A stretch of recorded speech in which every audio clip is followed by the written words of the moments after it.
Olá, pessoas fabulosas! Estamos agora para trazer o capítulo 6 da história do Fábula na nossa leitura integral. Este que é um capítulo com informações bem interessantes, mas que ele é um pouco mais curto. É um capítulo legal, assim, que nos traz um pouco mais da relação entre os personagens e tem acontecimentos importantes para a história também. Ele é um capítulo que eu tive uma ajuda para escrever do meu amigo Guilherme Machado, que é uma pessoa que trabalha na indústria elétrica há muitos anos. E aí, pesquisando e tal, mandava para ele, perguntava se estava correto e tal, e ele me ajudou com o nome de peça, com funcionamento de eletricidade e tal. Então, esse é um capítulo que eu não escrevi sozinho, ele teve aí a ajuda do meu amigo. Então, muito obrigado, Guilherme. Guilherme, que é a pessoa responsável, né, por me introduzir nos card games, também me ajudou bastante na hora de escrever aqui este capítulo, beleza? Vamos fazer esse capítulo 6, lembrando que a gente fez uma mudança na postagem. Antes eu estava postando esses vídeos no meu canal pessoal, que é o Formato for Fun. Ele é um canal onde eu falo da história de um outro jogo chamado Magic the Gathering, e com collab para cá, pensando que como lá eu tenho bem mais inscritos, eu teria mais visualizações. Mas agora a gente está fazendo o contrário. Eu vou fazer as postagens aqui nesse canal e com collab para lá, né? Isso muda na forma de visualização e tal, beleza? Então, se você talvez tiver dificuldade para encontrar os capítulos a partir do 1, né, do 1 ao 5, eles estão no outro canal, e do 6 ao 10 eles vão estar aqui.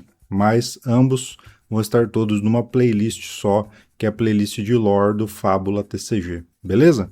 Recado dado, então, vamos para o capítulo, que esse aqui é um dos meus favoritos, muito legal. Vamos à nossa leitura, então, começamos com o nosso bandeirante, aqui no capítulo 6, Gerador Eólico. A subida começa com uma escada de serviço de degraus metálicos, numa linha vertical que parecia interminável. Um pequeno elevador subia ao lado da escada, mas era exclusivo para os soldados da Baixa Paróquia que acompanhariam o concerto. Também levava as ferramentas e mantimentos para o dia de trabalho. A equipe de manutenção tinha que chegar à superfície com suas próprias pernas, os degraus parecendo infinitos. Maiara, que já havia subido outras vezes, estava acostumada com o esforço e sabia o que esperar quando se inscreveu para aquilo. As outras meninas subiram gemendo e reclamando. Manu chegou a dizer que parecia melhor se soltar dali do que continuar subindo, o que gerou risadas de alguns deles. A garota a princípio ficou confusa com a reação, pois falava sério, mas Maiara pôde ver que ela estava sorrindo, feliz de ter contado uma piada. Quando o elevador chegou ao topo, os soldados desembarcaram e destrancaram o alçapão por fora. Eles gritaram para a equipe colocar as máscaras de respiração e depois pegar suas ferramentas. Um a um, eles saíram dos túneis para o ar livre e puderam ver o deserto ruinoso da superfície. Normalmente, ao pensarmos em deserto, imaginamos uma infinidade de morros de areia sem nenhum tipo de silhueta no horizonte. Aquele era um deserto diferente, um deserto vazio de vida, de movimento, de cores. Um exército de prédios e gaiolas de metal se espalhava por todo o canto, corroído pelo tempo e pelo miasma. Era um lugar perigoso e infectado, e mesmo assim Maiara o adorava. Sua mente viajava para muito longe, imaginando para que serviam algumas coisas que ela via e de que maneira as pessoas viviam naquele lugar, antes da chuva dos mísseis. O céu estava escuro e cheio de estruturas que nos livros eram chamadas de nuvens. Um vento forte soprava, chacoalhando os metais dos ganchos de sustentação e das roupas grossas de trabalho. Após todos subirem, os guardas ordenaram que os seguissem e começaram a caminhar. 4 soldados acompanhavam a ação, 2 na frente e 2 atrás do grupo de manutenção. Carregavam consigo escopetas, pistolas e fuzis, e estavam sempre olhando para os lados, atentos a qualquer movimento. Era possível ver os geradores eólicos a uma grande distância. Suas hélices giravam vagarosamente como se estivessem à deriva na atmosfera, o vento fazendo força para movê-las. Se projetavam alienígenas contra a paisagem, sua fuselagem, cores e materiais claramente destoando de tudo que estava ao redor.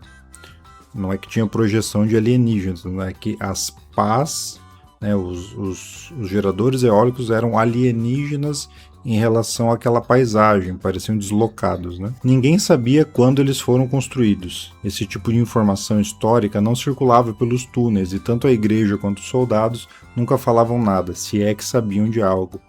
Boatos corriam que eles haviam sido presentes das divindades a quem a papisa serve, antes de serem mortos pelos mísseis. A verdade é que isso não importa para a equipe de manutenção. Aquilo gerava energia, precisava de conserto e isso era tudo. A equipe foi dividida em duas. Cada dupla de soldados levou um grupo para um dos geradores. A equipe de Mayara foi formada por ela e as duas garotas, o que a deixou preocupada. Ela teria que liderá-las, o que certamente tiraria parte da diversão. Os padres soldados deram as instruções e mandaram que elas subissem. Assim como na subida dos túneis, elas teriam que escalar degraus de metal que circundavam a estrutura. Dessa vez, porém, elas tinham um auxílio de uma cinta de segurança para o caso de escorregarem. Os ganchos estavam um pouco enferrujados e a cinta parecia puída, mas aparentemente daria para o gasto. As garotas têm de erguer o braço, prender o gancho, subir de 3 a 4 degraus, desprender o gancho e prender acima novamente. Esse processo lento tornava a subida morosa, mas elas não queriam virar uma mancha no chão. A subida levou 40 minutos e 27 segundos. Com a presença massiva de relógios pelos túneis, todos os habitantes de Santa Cova tinham uma capacidade surpreendentemente precisa de calcular o tempo. Chegando lá, era hora de descobrir o problema. O vento soprava forte, fazendo a nacelle oscilar discretamente a mais de 70 metros de altura. Lá dentro, o espaço era apertado, dominado pelo cheiro de graxa e pelo som metálico dos freios hidráulicos. As três se esgueiraram para dentro, se apertando enquanto trabalhavam lado a lado, cada uma com uma função definida, todas torcendo para não cometer nenhum erro que fizesse aquele casulo explodir e elas choverem em pedaços lá do alto. Assim que entraram, todas começaram a contar os segundos em voz alta. Permanecer falando era uma maneira das outras saberem que você não está tomando um choque. Se uma precisava falar algo, as outras continuavam a contagem. Travamento do eixo confirmado, ângulo ajustado para passagem do vento. Podem prosseguir, anunciou Manu, conferindo o sistema de bloqueio mecânico e acionando a trava de segurança. De lado, as pás não sofreriam a ação do vento e a energia estaria cortada. Fabi, agachada diante do conversor de potência, abriu o painel com uma chave. Foi a primeira vez que puderam ouvir sua voz. O calor escapou em ondas, revelando o interior dos módulos eletrônicos. Achei o pepino, olhem aqui, disse, apontando para o conector do barramento de corrente, com sinais de derretimento. Mau contato, superaquecimento ou o espírito deixou o motor, a carniça da contatora para variar. Mayara, a mais experiente do trio, já preparava as ferramentas. Beleza, Manu, mantenha os freios hidráulicos monitorados. Fabi, desmonta o conector e remove a carniça. Eu preparo o novo terminal. Um rádio chiou, cobrando resultados. As três tomaram um susto. Não sabiam que aquilo estava preso ao uniforme. Por que estão demorando tanto? Mayara respondeu mecanicamente. Ainda estamos operando o reparo, vai mais uns 20 minutos. Fabi desligou o circuito pela chave seccionadora, garantindo total segurança dentro do que era possível. Com luvas isolantes, removeu o terminal danificado enquanto Mayara lixava e ajustava o cobre do novo conector. Manu, com um multímetro na mão, fazia medições rápidas de continuidade para confirmar que não havia curto em paralelo. A contatora foi trocada. Leituras limpas, sem fuga de corrente. A bichinha está pronta para voltar, relatou ela, um sorriso dominando seu rosto. Perfeito, disse Fabi, encaixando o terminal novo no barramento. Mayara, ao lado, ajustou a catraca dinamométrica, torqueando para 60 Hz, assim não esquenta de novo. Minutos depois, os cabos estavam firmes, com a pasta condutiva aplicada para reduzir a resistência. Manu puxou o megômetro e fez o teste de isolamento. 1 GOHM e 200, dentro da faixa. Mayara bateu com a mão engraxada no ombro de Fabi. Liga o bicho! Fabi acionou o sistema. No monitor, as barras de tensão subiram de forma estável até atingir 690 volts. Manu sorriu. produção estabilizada. Mayara pegou o rádio. Ela nunca o havia usado, mas seu formato parecia bastante óbvio. Pároco. Reparação concluída. Energia voltando para a rede agora, iniciando a descida. Do lado de fora, as enormes pás começaram a girar contra o céu escuro. Dentro da nacelle, as três trocaram um olhar cansado, mas pelo menos tudo havia dado certo. Começaram então o lento processo de descida. Às vezes, descer podia ser mais perigoso que subir, porque com o serviço feito, o relaxamento pode deixar as pessoas menos atentas. Fabi foi primeiro, Mayara foi no meio e Manu trancou a nacelle vindo por último. Mayara aproveitava esses momentos para apreciar a vista. Elas eram obrigadas a descer devagar, então era o único momento disponível para contemplação. Ela gostava de olhar os prédios e casas. Havia trilhos em determinadas partes, muito parecidos com o que se usava nos túneis. Alguns prédios ela percebia que tinham uma fachada completamente feita de vidro. Outros eram mais rústicos, com janelas bonitas, todos quebrados e sujos. Por baixo da sujeira era possível ver letras, números e até imagens. Era difícil ver na escuridão, pois não havia luz alguma para além das lanternas de corpo que todos ali usavam. Mesmo assim, era lindo. Árvores estranhas balançavam na escuridão e barulhos vinham de dentro da cidade morta. Todas esperavam que fosse apenas metal e madeira rangendo na noite fria.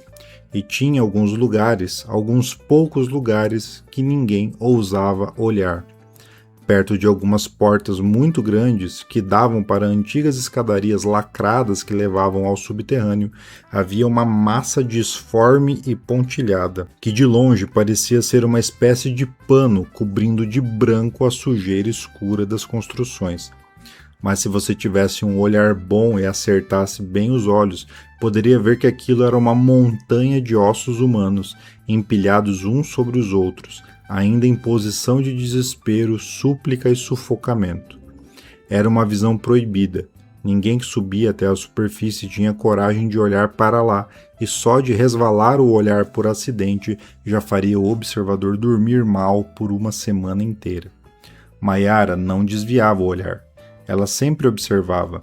Tentava distinguir trapos de roupas, tamanhos, formas, se os ossos estavam quebrados ou inteiros. Buscava alguma pista que pudesse contar para ela um mínimo da história do mundo que passou. Ela sabia do perigo, mas sua curiosidade era maior. Ela tinha uma necessidade física de saber. Por que aquelas pessoas morreram ali? Por que não deixaram que elas entrassem nos túneis? De repente, as nuvens pareceram se mexer e um facho de luz amarela surgiu de dentro delas. Naquele exato momento, o alto-falante dos seus uniformes estourou em seus ouvidos com o soldado gritando: "Mexam-se, ratazanas! Temos que descer agora, descer já! Parem de usar a cinta e só desçam, isso é uma ordem!" As três, após outro susto, começaram a descer o mais rápido que podiam. Mayara estava em fúria, à beira das lágrimas. A lâmpada no céu não estava estragada. Ela ainda funcionava. Ela podia ver ainda mais formas, cores, movimentos na cidade morta, mas era obrigada pelos cães da igreja a descer correndo. Era a chance da sua vida e ela passaria correndo por ela por medo de ser deixada para trás ou de tomar uma bala no rosto. A pressa, artifício último dos desesperados, é inimiga mortal e declarada da perfeição. Manu erra um degrau. Seu dedão escorrega e a desequilibra, sua mão agarrando o ar e a deixando suspensa. Num pequeno momento de flutuação, ela ainda tenta prender o gancho no degrau, rápida em seus reflexos, mas não é o suficiente, e ela cai. Em seus últimos cálculos, ela sabe que tinha apenas mais 3 segundos de vida. Contar o tempo era sua especialidade. Ela cai reta, de maneira que suas pernas serão as primeiras partes de seu corpo a tocar o chão antes que tudo se torne uma bagunça de ossos e carne. Ela consegue olhar para o lado e encontra o olhar de Mayara, em uma linha completamente reta. Suas íris se encontram e por um milésimo de segundo existe apenas a escuridão do olhar delas. Manu passa então seguindo seu caminho para o abismo. O que ela não esperava era ver Mayara se soltando do degrau, parando exatamente um degrau abaixo, tendo tempo suficiente para agarrar sua mão direita. Seu ombro faz um barulho engraçado e ela grita de dor, mas hey, ela parou de cair. Seu corpo balança como se fosse um pêndulo de graciosidade e juventude, e de maneira involuntária, seus joelhos encontram, um após o outro, o rosto de sua amiga de infância, Fabi, que é arremessada da escada em um arco. Sua queda, as três sabiam, levaria apenas 1,5 segundos, e ao concretizar a expectativa, 1,5 segundos depois, Fabi aterriza em cima de um dos soldados. Seu peso fica todo sobre seu braço direito, que se quebra em várias partes. As amigas de infância quebrando o mesmo braço quase ao mesmo tempo, nessas coincidências engraçadas da vida. Manu se divide entre agradecer Mayara e correr para atender Fabi, mas logo elas já estão recebendo empurrões e chutes dos soldados para que se levantassem e corressem para o túnel. Manu e Fabi mal conseguem andar de tanta dor e Mayara está em choque. Ela ainda podia sentir o peso da garota em sua mão devido à força que teve de fazer para não ser puxada para o chão junto com ela, imaginando como seria fraturar um osso. Os outros trabalhadores chegaram escoltados pela outra dupla de soldados, aos gritos, e ajudaram as garotas feridas a caminhar. A luz amarela da lâmpada no céu começava a cortar as nuvens e era possível ver alguns pontos azuis surgindo. Os soldados estavam apavorados, quase correndo na frente e deixando a equipe de manutenção para trás. Chegando no túnel, eles abriram a escotilha correndo, jogaram as ferramentas mais pesadas buraco abaixo, colocaram as garotas feridas no elevador de carga e fizeram todos entrarem no túnel. Somente quando o alçapão foi fechado e lacrado, um dos soldados mandou eles descerem com calma para que mais ninguém caísse, enquanto eles levaram as duas feridas para baixo. Eles não ficaram vigiando na descida, afinal não tinha caminho para nenhum lugar a não ser para baixo. Tomando cuidado a cada passo, Mayara estava tentando assimilar tudo o que aconteceu naquela saída. As paisagens que viu, as cores da cidade sob a luz da lâmpada. Ela queria ver de novo. E também se lembrou do olhar de terror de Manu, do corpo de Fabi caindo, do barulho dos braços das garotas ao deslocar e ao quebrar, dos gritos dos párocos. Isso ela gostaria de não lembrar nunca mais. Quando chegaram ao chão, as garotas machucadas já haviam sido levadas dali. Os outros trabalhadores perguntaram para Mayara o que havia acontecido. Ela explicou como pôde e logo eles foram conduzidos até a carriola para começar o caminho de volta. O retorno aconteceu em silêncio, todos de cabeça baixa, evitando até mesmo observar a vida agitada das estações. Chegando ao ponto final, a garota pegou seu dinheiro extra, assinou um papel e foi para sua toca, caminhando devagar, sentindo o peso do dinheiro em seu bolso. Todos os seus planos de gastar aquele dinheiro tinham desaparecido de sua mente. Ela não tinha vontade de fazer nada, só queria dormir. Chegando em sua toca, Julinha estava na porta, esperando com um saco de lanche e um suco de aparência suspeita. Mayara a abraçou longamente e depois entraram para esquecer aquele dia aterrorizante. Bom, galera, esse foi o capítulo 6. A gente tem a queda. Essa queda ela vai dar início a uma série de acontecimentos aí do próximo episódio, do próximo capítulo, e ele mostra um pouco de como que as pessoas tinham essa relação com a superfície, como que elas esperavam que seria e quando elas se deparam com o que tem lá em cima, a diferença entre o esperado e o que realmente é, e a relação delas com esse entorno e a própria atividade de arrumar os geradores, de como isso também era uma oportunidade de poder ver esse mundo que para elas era algo proibido. Então é por isso que a Mayara gostava tanto, porque cada vez que ela ia, ela tinha acesso a essa nova paisagem que normalmente ela não teria. E ali, todas essas partes ali, assim, sobre o nome das peças e tal, é tudo graças à ajuda desse meu amigo, do Guilherme. E para mim a parte mais interessante que ele me contou, para além dos nomes das peças e como elas funcionam, é o lance de que quando tem duas pessoas dentro de um ambiente fechado, principalmente, e que se trabalha com eletricidade, que é comum que eles fiquem cantando, contando ou falando qualquer coisa, fazendo barulhos com a boca e tal, porque diz que quando alguém toma um choque, se não for um choque muito louco que vai causar uma explosão, mas é um choque suficiente para causar danos e enfim, a pessoa ela trava, né? E para de fazer sons, ela fica meio que travada. Então, quando a pessoa para de cantar e tal, você pode olhar para trás e provavelmente seu amigo vai estar, né, seu colega de trabalho vai estar sendo eletrocutado. É uma maneira de ajudar e tal. Eu achei muito interessante essa informação. Eu quis botar ela no texto. Bom, acho que agora, né, a gente está iniciando já os processos aí de retorno, agora em janeiro, e eu acredito que a gente vai concluir essa série de leituras dos capítulos muito em breve. E aí, a partir daqui, a gente vai encerrar essa história e já tem novas histórias no forno, tá? Que eu pretendo trazer aqui para vocês também, beleza, galera? Então, não esquece de se inscrever aqui no nosso canal do Fábula, e a gente se vê em breve no próximo capítulo. E tem um vídeo nosso que a gente lançou recente de atualizações sobre como está sendo o processo de produção, em que pé que está indo, né, essa produção aqui das nossas cartas e do nosso jogo, e como a gente está se preparando para começar já a produção da segunda edição, da segunda coleção, Litorais Ameaçados, para provavelmente lá para o meio do ano a gente está fazendo um novo financiamento coletivo.